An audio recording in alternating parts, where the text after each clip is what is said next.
Power Rangers Beast Morphers. Anyways, it's the freaking somehow we got a special. So yeah, my bad on the previous video if you saw it, where I was ranting the fact of how could you actually skip a week? How the freak do you do that? It's like no, they decided to put the special in here, which is like so the special was supposed to follow the Olympics or some kind of crap. Is that what I think that's kind of what I'm getting here. Is that they were like, let's celebrate the Olympics by making an episode like the Olympics. Okay. Now what's really weird is just the plot, reading the plot and everything, because I got to read the plot. The plot seems kind of stupid because it seemed like as if they were going to be a part of the tournament or a part of the competition. Not actually they're trying to go to the competition and watch and, well, duty calls. It also made it seem like, I don't know. It's like whoever wrote the synopsis was kind of, sort of not that good on that one. It's like I didn't really get the gist of it that much. I actually got a little bit of a different understanding. Alright, so let's do it. This time I'm not actually going to do the pause, start thing because I watched the whole entire episode and I didn't really actually feel enthused to actually talk about it every single break we got. So basically what happened is that there is a task that needs to be done and it only needs 3 of the Rangers. Devin said, why not let all of us do it? We all do it. Many hands make light work. So if all of us do it, then we're able to actually see the competition. Even if we miss a few parts, at least we all will get to see it and it will be done. Instead, no, it's like out of nowhere, Ravi. It's like out of nowhere, it is Ravi who's like, no, you guys get to actually. I hate you so much, laptop. I hate you so damn much. Well, anyways, besides the laptop being a dumbass saying, "Oh, the disk is full," I should push you over. Hold on, let me just do something. Hold on. All right, hopefully no more interruptions besides that. So basically, we're going to pick names out of the hat, and whoever's the 3 names that are picked, they actually get to stay and do the work while the rest of us go. So I thought it was kind of rigged. Oh yeah, no, Ravi is the one who's doing this. Ravi is the one who wants to see the competition. It's like, but he's so by the book. It doesn't make perfect sense at all. I mean, yes, if we choose Devin to do this, it will be even worse considering he's a freaking. It's like there is no one who actually, and technically, this whole entire episode just falls apart saying Ravi's by the book. No matter what, he is by the book. And yes, considering this is a special, that means that technically this is out of the loop. And that means that we didn't see lots of stuff and details that actually shows that Ravi actually is real relaxed. And I'm pretty sure even though he wants to see the competition, especially the weightlifting or the competition period, he still remembers that it should be the job before enjoyment or stuff like that, because that was actually a little bit of a hindrance to him.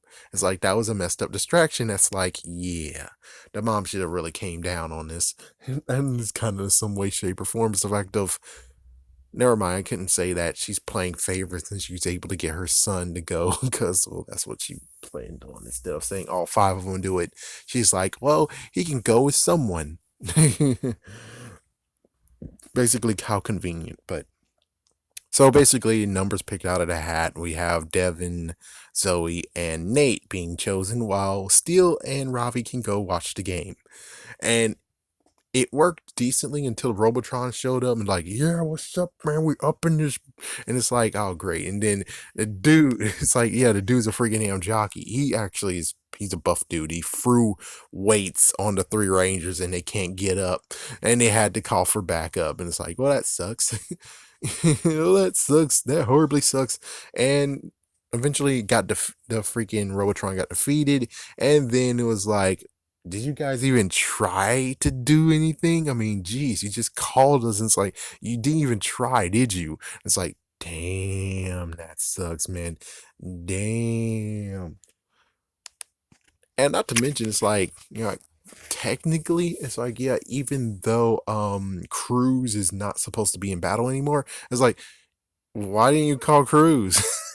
I mean, he's nearby, and he will be quicker than calling those two. So it's like, yeah, I think Cruz would actually have been a little bit more helpful. At least he will actually shoot the guy down, and he actually just call cover fire while you guys figure out some way to do it. Not to mention, even though yes, I think the transports actually was blocked, so they couldn't even transport, grab the blade, and just try to cut the freaking bar off. So basically, yes, some tensions, and then I kind of missed. I kind of wasn't really paying attention a little bit. So eventually, it gets to the point of where now we have Devin, who has just been marooned, and the four Rangers have to figure out some way to get into the thing, which turns out to be a Robotron in itself, and is just nothing but a freaking boxing match in there, which I kind of remember that, but not really. So they try their hardest to get in there, and then eventually it's like, oh, we can use the Beast X Megazord and make it to an Ultra Zord, and then we can get in there. It's like, oh, okay, that's cool. So they do that, and it's like, I'll talk about the freaking fourth wall stuff, the stuff that really we need to really talk about. So they were able to do it. They opened it. It's free now, and they go against them and the Giga Drones or whatever. Yeah, and they all get defeated. They all get defeated, especially the one as the commentator. Is like he gets defeated. As soon as that happens, just the freaking part of where it's like, Devin might have been right. We all should have just worked together, and if we did, we would actually be done right now. So that's what they do now, and then lo and behold, they're able to get there to the last bit of it. But hey, they made it. Now, here's just, it's like, yeah, now we got to talk freaking shop here. We got to talk in reality and everything. Number one thing I just noticed while looking up like season one, it turns out the specials are not written by Cat Lady and Owlboy. The specials are written by, I don't even know. I didn't even look in Ninja Steel. It's like, I'd rather not. I have no idea. But I will say one thing. It's just that from Beast Morphers itself, they get three writers, and the three writers actually make the specials. So the Cat Lady and Owlboy do not have anything to do with these specials at all. So every single specials that we got, I'm not sure about Ninja Steel though. Possibly Ninja Steel, they actually did not get to do shit. It was like, makes sense. So there's the three dudes who made this one, and no, Ben and Betty is not in this episode whatsoever. So it's like, how exactly do you have the freaking jokesters of the bunch who can't really, I mean, they can write, it's decent, but they joke too damn much? It's like, how come you guys have those guys, but the ones who really could do the heavy lifting are stuck doing the specials? The fuck? It's like, yeah, Johnny, no offense to Johnny, no offense to Denise, they don't deserve to get slammed, and I'm not gonna slam them. I'm just saying the ones who are basically of the freaking writing that is there and always a constant. It seems to me that the constant in the end should be the special. Actually, they shouldn't even be here at all. It's like the ones who do the specials should maybe get a chance to do their own season and see how that plays out. Who knows? I mean, they didn't have any joke. They had some good joke moments. It was pretty cool. They had some joke moments, and it wasn't really like. "Urgh." As for lessons, it wasn't really crammed in that badly, so that's not bad either. So I'm like, I would like to see these three. What can they do? I would love it. It's like the best idea is very simple. All we gotta do is get a Netflix series and let those guys have the rings on that. It's like, yeah, that's easy. Just let those guys have the rings on that. Take Tokuja then. It's like, you don't really want Tokuja. Oh my gosh, kids don't like trains and bullshit. It's like, yeah, well, let them have that freaking damn story, and let's see what they got. I'm just saying. You don't really have to put any attention to the freaking damn series. Only for those who actually are watching Netflix get to watch it. Okay, it makes sense because you're like, oh, kids don't really like to be interested in stuff. So then don't let it be for children then. I mean, not that don't let it be children. I'm just saying, don't allow as many children to watch this season as they can for the ones that are on Nickelodeon. Just saying. If you're like, oh my gosh, the kids, then put it on Netflix. I'm pretty sure not a lot of kids get to watch it anyways. So, as for kids who stumble upon it, oh, holy frick. But as for everyone else who's actually a part of the Ranger Nation, we are just going to watch it and we'll see for ourselves if they deserve to be deemed worthy as the writers of Power Rangers. So, basically, it's kind of like, is it worthy enough for them to be called mutiny, to call mutiny on this and say, hey, those three deserve to be the writers? Kick the other two to the curb. Cat Lady and Owlboy, be gone. Get out of here. We don't need you. Get. All right.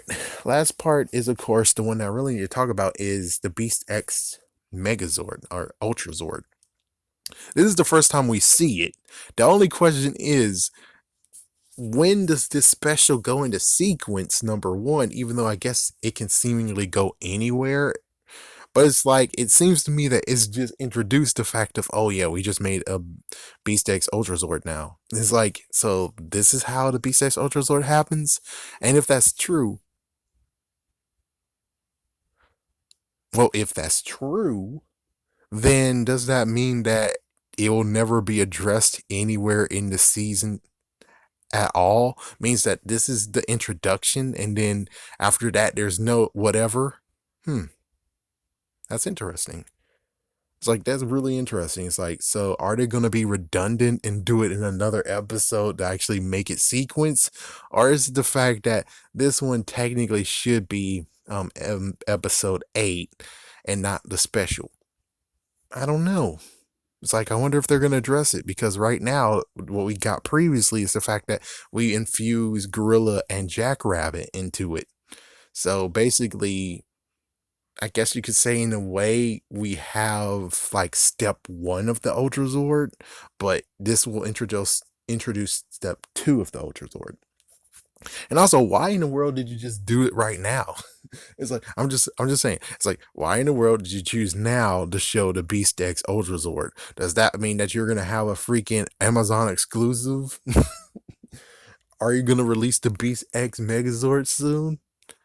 That's just the funny parts of being like, so yeah, I'm confused in all this. What's going on? I mean, not to mention, again, the red Megazord and the gold Megazord is still not in stores, from what I can tell. Of course, since it's been like a month or so, I wouldn't really truly know, but I'm just saying, the times that I look, it's not there. They're not there at all. And it's not like he's going to be like, oh, it's sold out. So it is kind of interesting, and it does bring lots of questions of this whole entire continuity. It's like, I wonder exactly what. I wonder. I don't know. It's like, yeah, I don't know. We'll just have to see. Hopefully, this won't be a crazy disaster like what happened with Power Rangers, the Megazord. I mean, Mighty Morphin Power Rangers, the movie, and season 3 of Mighty Morphin. Or it's like, there's two freaking stories of how the Beast X Ultra Zord came to be. But I'm pretty sure what's even worse is, maybe if this is how it goes and this sequence can happen at any moment, that means that the Beast X Ultra Zord doesn't even, is gonna not even be shown in the series except for in the special, which is like, wait a minute, what? It's like, yeah, that's the sad conclusion of this all. It's like, you introduced this in the freaking special. Just saying. And the special can be placed anywhere, and sometimes it can even be placed at the very end, but it's not really like that. So I guess this is technically episode 7.5. I'm not sure. But it doesn't address the fact of, but what about the fact that it wasn't infused with Mantis DNA and Scarab? It's like, it wasn't even, he didn't infuse it at all. He just did it. And it's like, wait a minute, what? So I don't know in this case. It's like, there might be something missing where we didn't check to see. And it's like, maybe that will be in a future episode, which means this one actually jumped a gun. Not sure. But hey, it's always good to see that there is no Ben and Betty and there's no forced funniness. Yeah, but sadly, the next episode sure will make up for that, and that's the sad truth. Oh boy.